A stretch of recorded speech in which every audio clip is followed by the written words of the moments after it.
네, 시청자 여러분 안녕하십니까. 개장과 함께하는 출발마켓온 2부 시작합니다. 미국이 멕시코하고의 협상을 생각보다 빠르게 협상을 타결을 지었고요.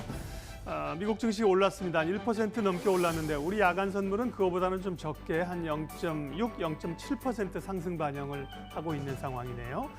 예, 그러면서 정말 어려운 5월을 주식 투자자들은 보냈는데요. 6월 상황은 조금씩 나아지면서 미국 증시에서도 펀치볼을 준비할 때가 됐다 이런 얘기들이 나오는데요. 펀치볼을 하면 이렇게 뭐 때리는 펀치볼, 이 펀치볼은 아니고요.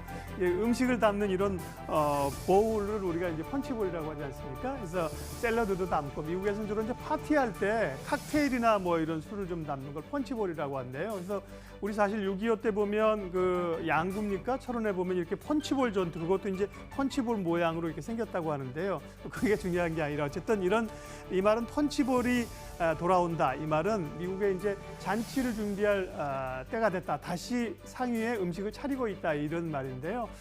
그 근거는 뭐냐? 참 이렇게 계속 안 좋은데도 불구하고 그렇게 얘기하는 이유는 미국의 이제 금리 인하가 가시권에 들어왔다는 겁니다.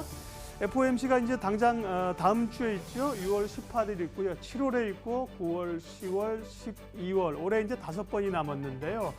예, 지표의 역설이죠. 경기 지표가 안 좋을수록 금리를 내릴 가능성이 높아진다는 겁니다. 지난 금요일에 이제 고용 지표가 안 좋았고요. 그러면서 빠르면 다음 주에 금리 내릴 수 있는 것 아니야라는 시장의 기대감도 있습니다. 물론 조금 이른 감이 있죠. 시장에서는 9월과 12월 정도 두 차례 정도를 금리를 내릴 수 있을 걸로 기대를 하고 있는 건데요.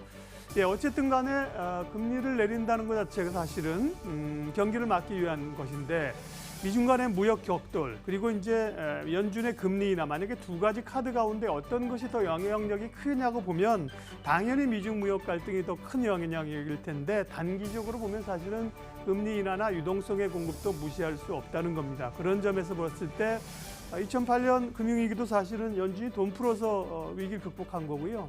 대공황 때 연준이 이런 역할을 통화정책이 못해서 사실은 공황이 커졌었다는 겁니다. 그래서 통화정책이 중요한데요.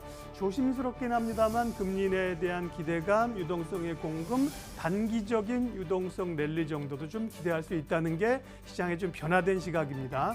뭐 나름 기대에만 걸친 게 아니라 이런 기대감들로 그동안 눌렸던 시장이 조금 올라올 수 있다는 점에서 금리 인하에 대한 기대감, 시장에 대한 기대감 어느 정도는 좀 가져도 될 것 같습니다. 그런 얘기를 제가 또 사석에서도 또 투자의 전문가들에게 많이 듣고 그래서 단기 유동성 랠리 뭐 이런 거 좀 기대하면서 그러면 어떤 것이 오를까 생각해 보는 것도 좋겠습니다.